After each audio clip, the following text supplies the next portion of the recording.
5 years after our divorce, I ran into my ex-husband at the mall. He was there to buy perfume to help with pregnancy-related mood swings. I was explaining the different options to him, but he seemed distracted. His gaze landed heavily on the scar on my gland. "Richard, have you been okay all these years on your own?" I looked up, my eyes sweeping calmly over his face. I gave him a polite smile. "I'm doing great. You don't need to worry about me." But Eric's eyes suddenly turned red. "Richard," he choked out, you don't hate me anymore?" I shook my head and said nothing more. Hate him? When I loved him, I did. But after a brush with death, I let it all go. Eric's eyes stayed fixed on me, as if he wanted to say something else. "Mr. Cole." I prompted him softly, tapping a finger on a bottle of morning dew. "Should I have this one wrapped for your wife?" The word wife seemed to sting him.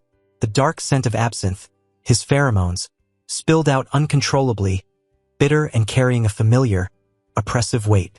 Couldn't help but frown. Eric snapped back to reality, his Adam's apple bobbing. He forced down the emotions churning in his eyes and said in a hoarse voice, "Just wrap up all the ones you just showed me." I nodded and turned to signal the assistant behind the counter to package them.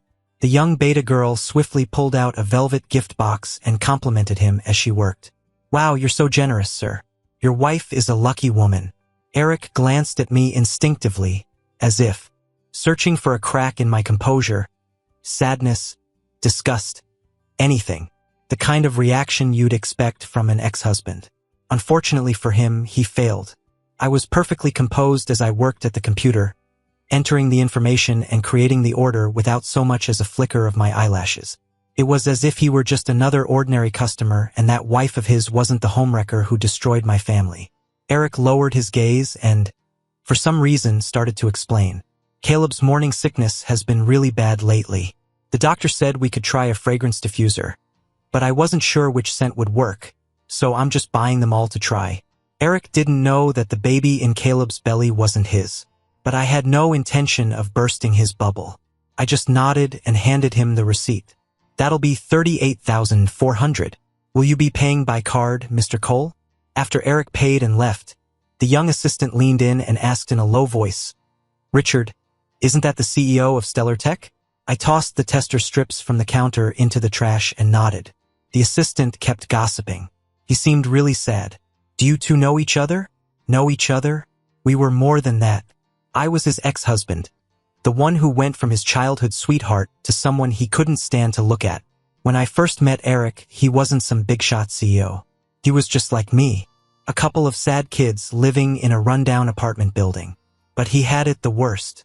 He grew up without a mother, with only a deadbeat dad who was an alcoholic and beat him. The constant abuse and malnutrition caused problems with Eric's presentation. Even though he presented as an alpha, he developed a severe pheromone imbalance. He became sensitive and irritable, like a volcano ready to erupt at any moment. Everyone avoided him. They laughed at him, called him useless, worse than even the lowest beta. But I didn't see him that way. To me, Eric was like a star covered in dust. He was meant to shine brightly, not just fade away. Again and again, I'd bring over lunches I'd made, climb through his window, and put medicine on his wounds while he huddled in a corner. Later, I learned how to be a perfumer. Other people might create fragrances to make something beautiful. But for me, in the beginning, I had only one goal, to save him.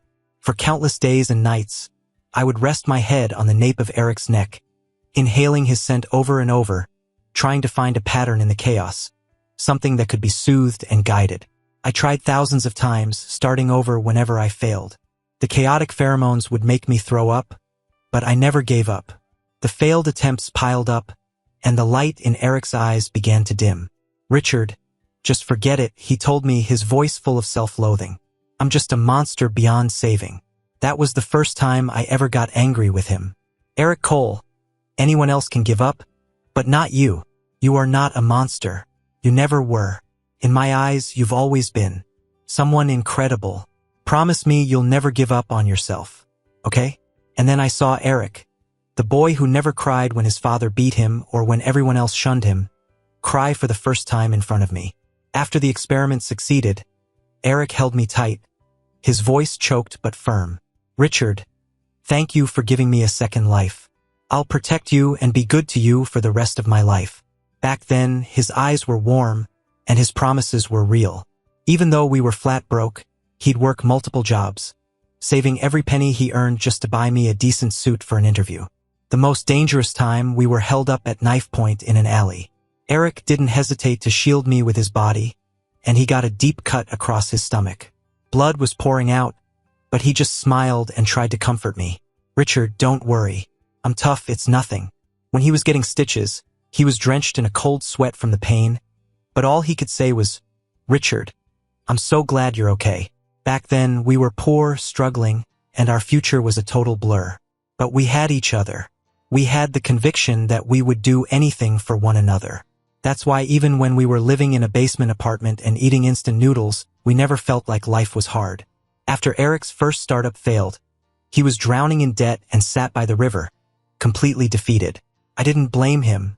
I just sat down next to him and rested my head on his shoulder. "Eric, it's okay.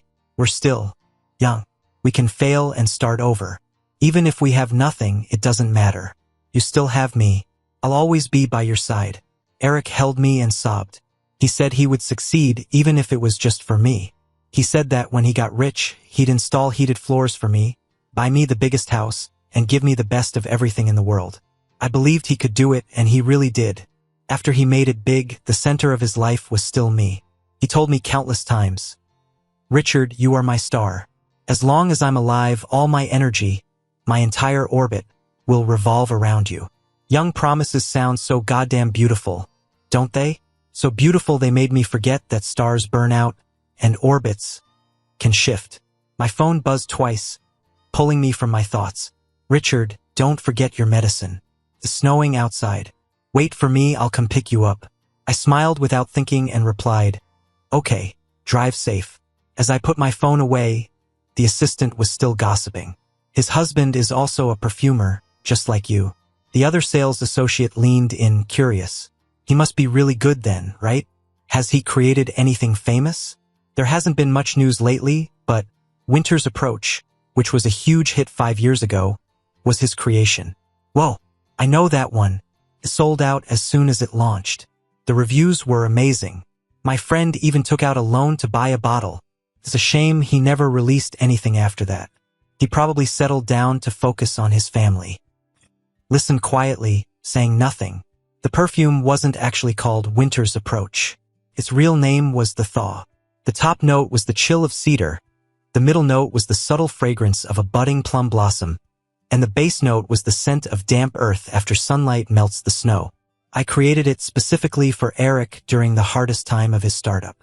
Eric used to say it was the scent of hope, that the ice and snow would eventually melt, and spring would always come. I never imagined it would become part of the spring he shared with someone else. When it was time to clock out, my coworkers were still talking in low voices. I had no interest in hearing more, so I wrapped my coat tighter and walked out of the mall. A cold wind whipped snow into my face. The scar on the back of my neck throbbed faintly in the cold. I instinctively hunched my shoulders. When I looked up, I saw Eric standing under a streetlight. His black cashmere coat was covered in snow. The scent of absinthe seemed especially sharp in the freezing air. When he saw me, his eyes lit up. He opened an umbrella and hurried over. "Richard, let me take you home." "No thanks." I stepped back to a safe distance. "Someone's coming to get me." Eric's hand, holding the umbrella, froze mid-air, but he stubbornly didn't move. Snowflakes fell between us, drawing an invisible line. I don't know what he was thinking, but Eric suddenly let out a low laugh. "Remember that time we were selling stuff on the street, and the city officers chased us off? It was snowing just like this. I grabbed your hand and we just ran. You suddenly said, 'Eric, doesn't this feel like we're eloping?'" Eric seemed completely lost in the memory. The gloom in his eyes was replaced by tenderness, and his voice softened as if he were afraid of disturbing the dream of that snowy night. "By the time we made it under the overpass, you'd lost your scarf. The tip of your nose was bright red from the cold, but you were laughing so happily, your eyes sparkling." Eric's gaze fell on my face, full of lingering affection. He seemed to be searching for any trace of nostalgia for the past. But once again, he failed. He lowered his lashes and pressed on, refusing to give up. And do you remember? Every snowy night, I'd get into bed first to warm it up for you. You always loved to shove your cold feet into my arms, insisting that, Mr. Cole. I cut in calmly, what's the point of bringing all this up now? Eric's smile froze on his face. He opened his mouth as if to say something more, but in the end, he just tightened his grip on the umbrella handle and whispered, I'm sorry, Richard. I'm so sorry. I know I shouldn't be saying this, but seeing you today, I realized I can't forget you. I just can't. In the distance, a car approached, its bright headlights washing over us. I took half a step back, looked at his reddened eyes, and smiled faintly. Eric, I can't forget either. He looked up, his eyes filled with surprise. But then he heard me continue word by word, that it was snowing just like this on the day I caught you cheating. Eric's affair was with my apprentice, an Omega who smelled of gardenias. He was an orphan, and just like Eric, he suffered from a pheromone imbalance. The first time I saw him, he was huddled behind some discarded cardboard boxes, filthy and delirious with fever, giving off a sickly sweet, rotting scent. Eric stared at him, a desolate look on his face. I figured he was probably thinking of his own youth. If I hadn't stepped in to help him back then, he might have ended up just like that. So Eric offered him a hand, as if to save the boy he once was. He paid to send Caleb to the hospital to get treatment. When the doctors couldn't fix his gland, Eric came to me for help. Seeing Caleb trembling and afraid, my heart softened once again. The day he was cured, Caleb knelt before me, shaking with sobs. Richard, sir, you gave me this life. I'll spend the rest of it doing anything you ask to repay you. He had nowhere to go, so he stayed on as an apprentice in my perfumery. He didn't have much of a natural talent for it, but he was a hard worker and always tried his best. After my gland was accidentally destroyed, I had planned to leave the perfumery to him. Who would have thought he climbed into Eric's bed first? By then, Eric and I were already having a lot of problems. Long-term gland treatments and the side effects of the medication made me lose weight rapidly. Became sensitive to light and my nerves were shot. I guess deep love can't withstand the grind of a long illness. Eric had long since stopped looking at me with that initial tenderness and concern. He got busier and busier, coming home later and later, and always carrying the cloyingly sweet scent of unfamiliar pheromones. When I confronted him, he'd yank at his tie irritably. It's just business dinners. Can you stop being so sensitive? I'm already exhausted. He started complaining about how much pressure he was under. When the pain from my gland kept me up all night, he'd snap impatiently, Can't you just suck it up? I have an early meeting tomorrow. So he suggested we sleep in separate rooms. It used to be that he couldn't fall asleep at night without holding me. Now it was like I had become a burden to him. The stark contrast was more than I could handle. I wanted to talk things through, but every time I saw that impatient look on his face, I couldn't stop myself from breaking down. Our conversations devolved into hysterics. One snowy day, after a fight, he stormed out and slammed the door. I sat on the floor crying for a long time, then started to wonder if I was being too emotional, if I had driven him away. I ordered his favorite flowers and went with a gift to apologize to the basement apartment where we used to live. Whenever Eric was upset, he'd go there to be alone. Sure enough, he was there this time, too. The door was slightly ajar. I took a couple of steps forward, but then I heard the sticky, intimate sounds of panting from inside. In the cramped space, the scents of absinthe and gardenia were tangled together in a frenzy. I saw Caleb pinned beneath Eric on the same bed where we used to hold each other as we slept. His face was flushed, the whites of his eyes rolling back uncontrollably as broken whimpers escaped his lips. In that instant, my world shattered. The gift fell to the floor, the flowers crushed underfoot. I rushed in like a madman, screaming the most vicious things I could think of at them and smashing everything in sight. Eric just shielded Caleb behind him, watching me lose my mind with cold indifference. Richard, look at yourself. What have you become? He stood there amid the wreckage, his eyes filled with nothing but weariness and judgment. He looked at me and said heartlessly, one word at a time, a complete and utter lunatic. The memory of those cold eyes slowly merged with the guilty ones in front of me now. Eric swayed on his feet. Richard, back then just then, a black sedan pulled up silently by the curb. The window rolled down, and a gentle male voice called out, "Richard, over here." Seeing who it was, Eric's pupils contracted. He froze for a moment. Then, as if he understood something, he suddenly smiled. "Richard," he said, taking a step forward, but his gaze went past me to Dr. Hayes's face. "I'll see you tomorrow." His tone was lilting, less like a goodbye and more like a declaration of war. Didn't respond. I just adjusted my scarf and got into the car. The door shut, closing off the swirling snow outside, and with it, his pathologically obsessive face. In the rearview mirror, the figure holding the black umbrella stood stubbornly in place, growing smaller and smaller until he disappeared completely into the curtain of snow. The car stopped at a red light. Dr. Hayes turned up the heat and handed me a thermos. Kingertea. "Drink it while it's hot." I held the warm cup and thanked him softly. "You look pale." Dr. Hayes gave me a deep look and asked gently, "Is it the old injury acting up? Or is someone bothering you?" I shook my head as a wave of exhaustion washed over me. I pinched the bridge of my nose with one hand. "It's nothing. It's all in the past. But your ex-husband doesn't seem ready to give up." Dr. Hayes paused, his voice still steady. "Do you need me to help you?" "No." I refused his kind offer, then added after a thought, "Dr. Hayes, you've already done more than enough for me." Dr. Hayes nodded. He didn't press the issue and smoothly started the car again. The car fell silent. As I watched the snowy scenery fly by, I couldn't help but think back to when I first met Dr. Hayes. It was the darkest moment of my life.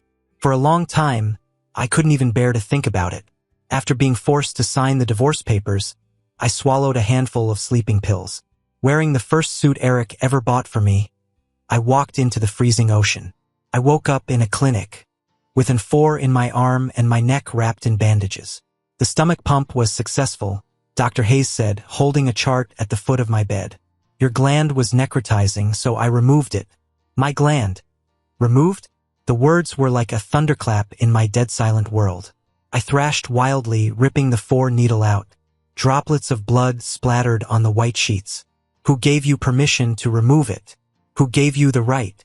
The wound tore open, staining the bandages red, but I felt no pain, only an overwhelming panic.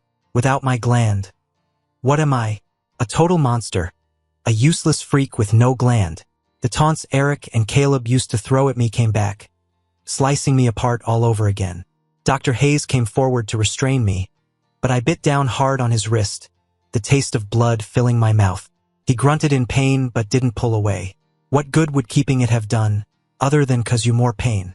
Dr. Hayes's voice was still calm. "If I hadn't removed it, the only path left for you was death. Then you should have let me die." I screamed. "What right do you have to interfere? You're an unethical doctor. I hate you. I'll make you pay for this." I was like a lunatic, unable to move but trying to bite anything he handed me, glaring at him with pure hatred. Dr. Hayes just calmly cleaned up the mess and said, "Are you done venting? It's time for your shot. You have to live if you want to get revenge on me." I never expected that I would, in fact, live, and that 5 years would pass. The next day, as expected, Eric came back. He had bought the entire mall and reappeared as its new owner. He laid out the perfumery studio I had always dreamed of, along with rare ingredients I'd only ever seen in ancient books, all right in front of me. "Richard," Eric's voice was soft, deliberately trying to please. "I was wrong before. Please give me another chance. Let me make it up to you, okay?" He handed me a thick contract of conveyance. I looked at the gift, one that would make any perfumer go crazy with joy, and frowned. "Mr. Cole, you're a married man. Please have some self-respect." A flash of panic crossed Eric's eyes, as if he hadn't expected this reaction. He took a step forward, anxious. "Richard, once Caleb has the baby, I'll divorce him. Just wait a little longer. Don't worry, the position of Mrs. Cole will still be yours." Hearing his familiar, disgusting lines made me want to laugh. That's what he said back when I caught him with Caleb, too. "Richard, Caleb isn't going to take your place as my husband."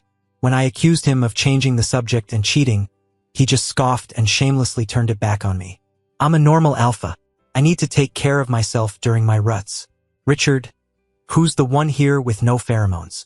I'm just using him as a suppressant." Can't you just be reasonable about this? I couldn't accept his excuses and screamed that I wanted a divorce. Eric grabbed me by the throat, looking at my flushed face. His tone was contemptuous and cruel. Divorce? You dare leave me, and I'll dare to ruin your reputation. Richard, feel the back of your neck. You're a disabled Omega with a failing gland. How are you going to survive without me? Huh? He was right. How would I survive? The delayed despair washed over me like ice water. My failing gland had made me mentally fragile, half crazy. The immense shock had also nearly destroyed my sense of smell. A perfumer who couldn't smell. A complete and utter waste. Without him, I had nowhere else to go. And from that day on, Eric dropped the mask completely. He began appearing in public with Caleb, even being affectionate with him right in front of me. He loved to see me break down. It was proof that I still loved him. We lived together in that sick way, until Caleb got pregnant and taunted me with it. My mind finally broke. I think I pushed him. He fell, and a shocking pool of red spread out from under him. Eric rushed in. Seeing the scene, he slapped me hard across the face. The taste of blood filled my throat, and my ears were ringing. In a daze, I thought I saw the teenage Eric. He was holding me, saying with reverence, "Richard, you are my light, my life. If I, Eric Cole, ever betray you in this life, may I be struck by lightning and die a horrible death." Time is a funny thing, isn't it? It so easily turns a sincere heart rotten. The man who once swore to protect me, in order to avenge an unborn child, didn't hesitate to push me down the stairs. Tumbling, impact, the sound of bones breaking one after another. He watched me with cold detachment the entire time and never sent me to the hospital. Instead, he had me locked up in a mental institution, where I was subjected to endless torment. And now, 5 years later, that same rotten heart was beating for me again. He had the gall to say, "Don't worry, you'll still be my husband." My nails dug into my palms, the sharp pain grounding me. I fought back my nausea and replied, "No, thank you, Mr. Cole. I have a new life now." The pleading in Eric's eyes was instantly replaced by a dark gloom. A new life? With that beta doctor? He snorted, his tone dripping with disdain. What can he give you? A lab? The smell of disinfectant? My heart sank. It looked like he'd already made a move against Dr. Hayes. I had no desire to waste any more words on him. I looked him straight in the eye and reminded him, "Eric, don't forget that when your pheromones were out of control, you were worse off than the most ordinary beta." Eric's face changed in an instant, as if my words were a slap across the face. "Richard, you never used to talk to me like this. Now you're humiliating me for him?" "This has nothing to do with him," I said, shaking my head. "Eric, I just see you for who you really are now." With that, I turned to leave. Eric let out a couple of crazed laughs and suddenly called out, "Richard, I will make you understand who the only person capable of protecting you is." I paused but didn't turn back. Once I found an empty corner, I called Dr. Hayes. He picked up almost immediately. His gentle, steady voice came through the line, with the faint hum of lab equipment in the background that was strangely calming. "Richard?" "Dr. Hayes," my voice was tight. "Eric, did he do something to you?" He understood before I even finished. But he didn't answer directly. Instead, he tried to reassure me in a light tone. "Don't worry, he can't affect me." I had seen firsthand how vicious Eric's methods could be. Dr. Hayes was leading a major national-level laboratory project. I could imagine Eric's tactics.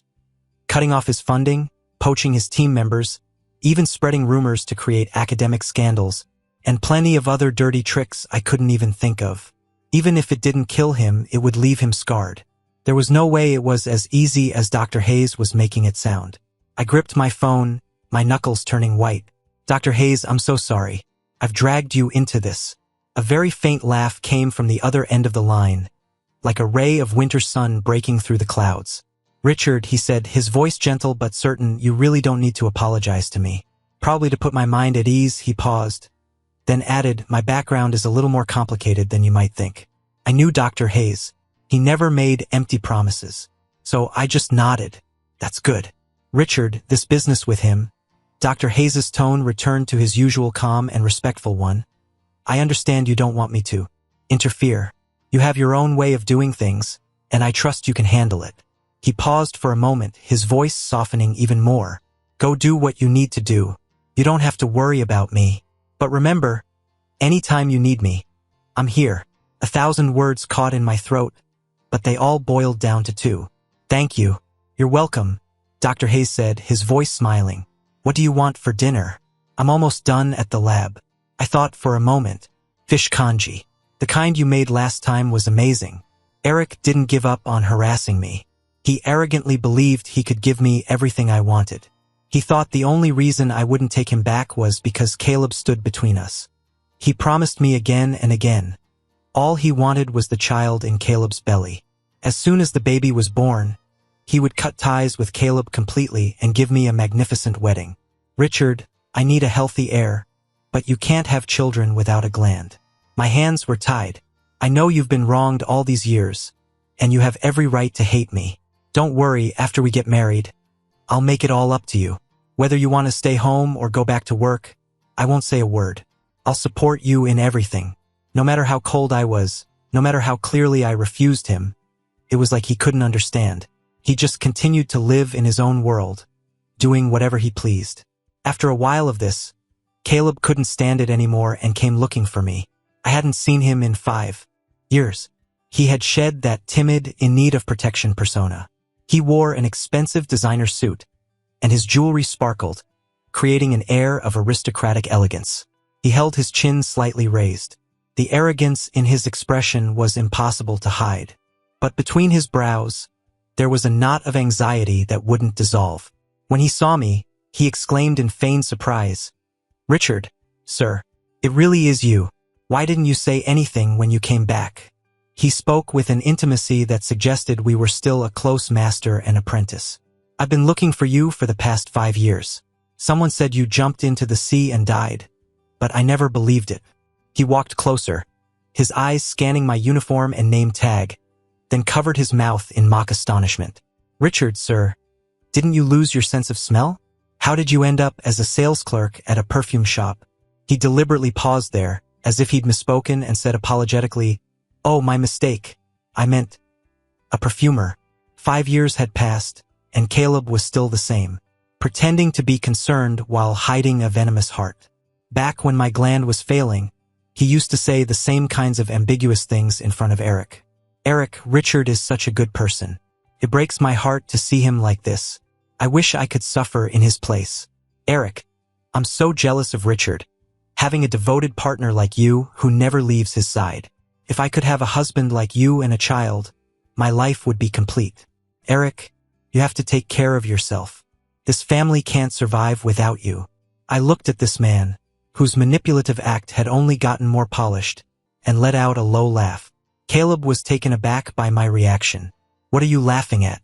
I stopped laughing, my gaze turning ice cold as I stared at him. If I'm not a perfumer, I could always just take it easy as the new Mr. Cole for a while. He definitely knew that Eric was planning to kick him to the curb, so he definitely understood the threat in my words. Sure enough, Caleb's face instantly turned ashen. After taking a deep breath, he seemed to have made some sort of decision.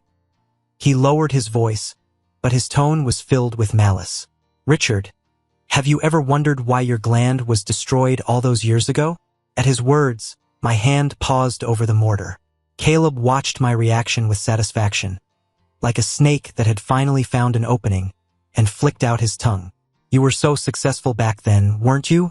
Your perfumery career was taking off, and you had countless admirers. Eric saw it all. He tried to convince you to give up perfumery and just be a good little Omega at home, but you refused. So, he had me give him a little help." My heart stopped in that moment, and my blood ran cold. The plan was just to make you lose your sense of smell for a while. But who could have known your gland was so fragile it would fail completely? Caleb sighed with feigned regret, but his eyes glittered with cruel delight. "When you think about it, the one who destroyed everything for you was the very man you loved with all your heart. It's ironic, isn't it?" The pestle slipped from my hand and hit the floor with a dull thud. No wonder when Eric found out I'd miscarried our 2-month-old fetus because of my failing gland. He looked so regretful. I thought he was upset that he hadn't taken better care of me. Turns out, he was just upset about the bad timing of his attack. At the time, he knelt by my bed and swore, Richard, it doesn't matter if you have no pheromones, no child. I love you. All I want is you. Haha, I was so stupid back then, so moved by that. A metallic taste rose in my throat, but I forced it back down. I gripped the edge of the counter to steady my collapsing body, lifted my head to look at Caleb's triumphant face, and forced a smile. Then you should take a guess, too. Why was I so sure back then that the baby you were carrying wasn't Eric's? Watching his face drain of color, I continued, word by word, and the one you're carrying now isn't his child, either. Caleb stumbled back 2 steps. He wanted to argue, but he knew it was pointless, so he shut his mouth. After a long silence, he finally seemed to process it. Eric used your pheromones to manage his symptoms for years. He's not even capable of getting someone pregnant. That's right. You're so clever, I said with a smile. The child he killed back then was his one and only. Caleb instinctively cradled his stomach, as if weighing his options. I scoffed, calling him out directly. What? Thinking of faking a miscarriage and blaming me just like last time? But Caleb just smiled and shook his head. Richard, sir, let's just say this is a thank you for helping me all those years ago. I'm going to give you a big gift. I didn't care about his gift. I just packaged the security footage and sent it anonymously to Eric. When Eric found me, I was staring out at the ocean. The salty, damp sea breeze hit my face, carrying the same scent as that night 5 years ago. During those days of torment in the mental institution, I kept thinking about what I had done wrong.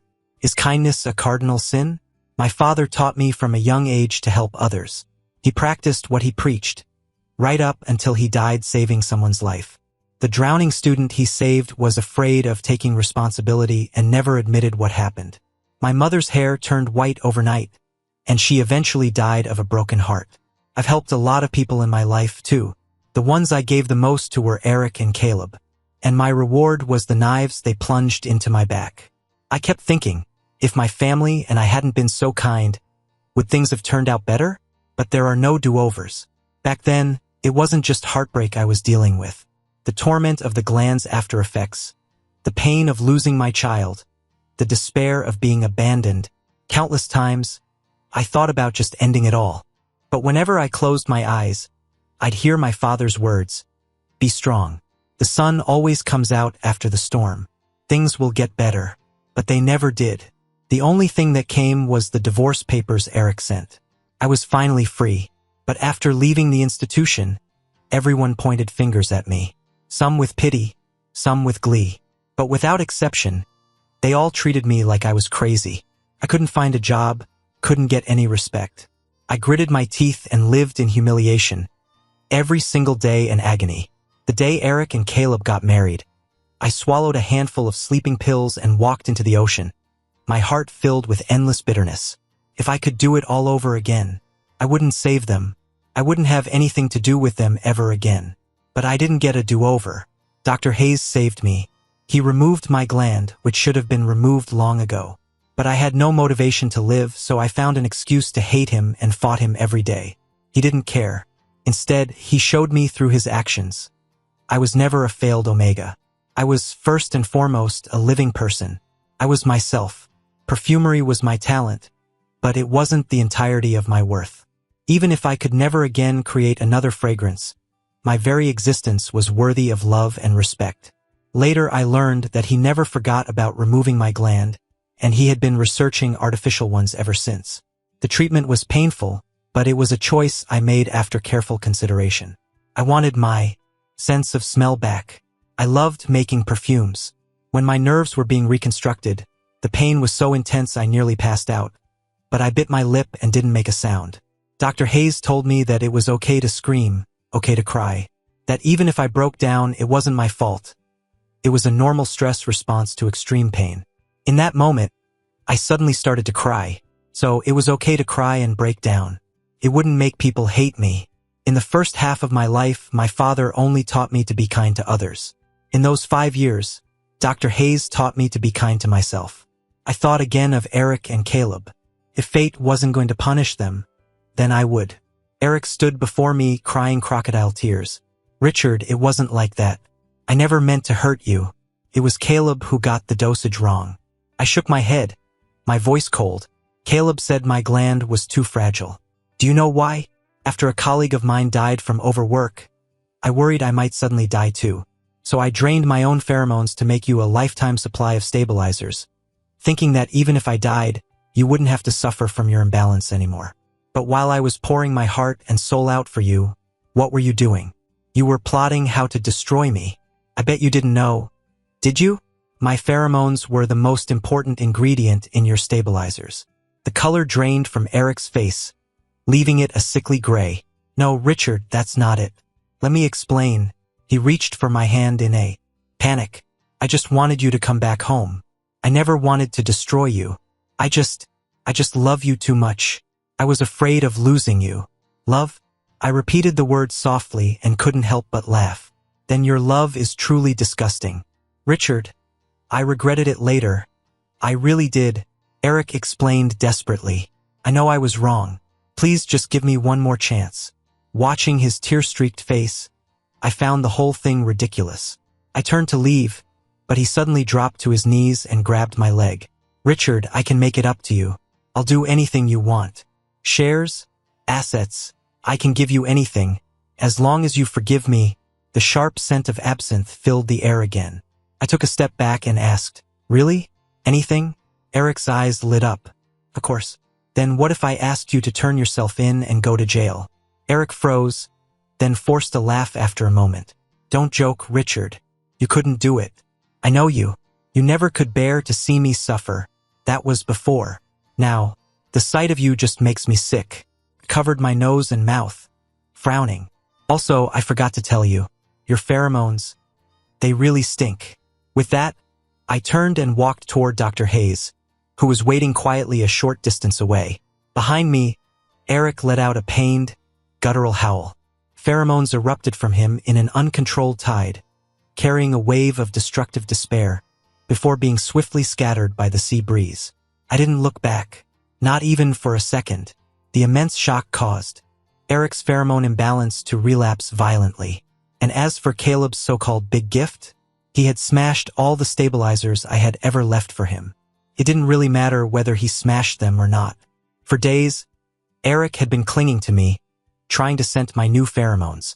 They were odorless and scentless, but they counteracted my old ones. After enough exposure, the old stabilizers had lost their effect anyway. I heard the scene was a complete disaster. Eric beat Caleb half to death. He would spend the rest of his life in a wheelchair, drooling, dependent on others to survive. Eric's body, completely wrecked by the pheromone collapse, gave out. His business rivals all moved in for the kill, carving up the empire he had built, and his company's stock plummeted. At the same time, someone anonymously posted a long essay online, detailing step-by-step how Eric had schemed to destroy his former husband, complete with concrete evidence. His carefully crafted public image as a successful entrepreneur and devoted husband completely shattered overnight, and he was condemned across the internet. Shortly after, the IRS launched an investigation, uncovering years of massive tax evasion and other financial crimes. An old cold case was also reopened. The fall that killed his alcoholic father years ago was not an accident after all. Sentenced on multiple counts, Eric was given 20 years. His pheromone imbalance was incurable. He would spend the rest of his life in a prison cell, suffering from both physical and psychological torment. At first, I would click on the news articles about it, but after a while, I gradually stopped paying attention. I entered the latest international perfumery competition and spent my days running between the lab and the library. So busy I barely had time to breathe. The sun was shining brightly outside, and all the events of the past were finally drowned out by the sound of my own footsteps as I hurried toward my new life. My future was ahead of me. Epilogue. Eric had a very long dream. In the dream, he and Richard never divorced. Richard's gland never failed. Every day, he was surrounded by pheromones that felt like a sun-drenched blanket, warm and comforting. They had a 3-year-old daughter. She wore her hair in cute little pigtails, and the moment she saw him, she would come running on her stubby legs. "Daddy's home," she'd shout, throwing herself into his arms. The little girl would look up, her eyes just like Richard's, bright and sparkling, filled with adoration and trust. "Daddy, the craft you helped me with won first place. The teacher gave me 3 gold stars. I love you, Daddy. You're the best. He would scoop her up and lift her high over his head, listening to her laughter, as crisp as a bell, so full of happiness it felt like it would overflow. Hearing the noise, Richard would peek out from his studio, smiling and chiding. Be careful. Don't drop her. He'd walk over and wrap his arms around Richard from behind, resting his chin gently on the top of his head. What new scent are you working on? Let me be the first to smell it. Richard would smile and hold a tester strip to his nose. Their daughter would come bouncing over, demanding to smell it too. She couldn't make out the notes, but she'd just murmur, Mommy, this smells like home. Richard would gently boop her little nose. That's right, my brilliant baby. This one is called home. After dinner, he'd build blocks with his daughter while Richard hummed a tune and washed fruit in the kitchen. A light-hearted cartoon played on the TV. When his daughter got tired of playing, she'd climb onto his back and tell him stories about preschool. Her voice would trail off, and then she'd be asleep. In that moment, he felt so peaceful, so content, as if he had the whole world in his hands. Drip, drip. The sound of dripping water pulled him back to reality. A tearing pain shot through his gland. Eric's eyes flew open, a cold sweat soaking his thin prison uniform. There were no sun-drenched pheromones, no after-dinner games, and no soft call of daddy. The room was filled only with the desperate, bitter scent of absinthe and his own unending pain. In the corner of the cell, the old television was playing the news. The picture flickered, but he could still see it clearly. Richard had won first place in the international perfumery competition. He stood on the winner's podium, smiling with confidence and grace. He had finally become his own star. That was good. Even though he knew Richard couldn't hear him, he still whispered to the empty room, Congratulations.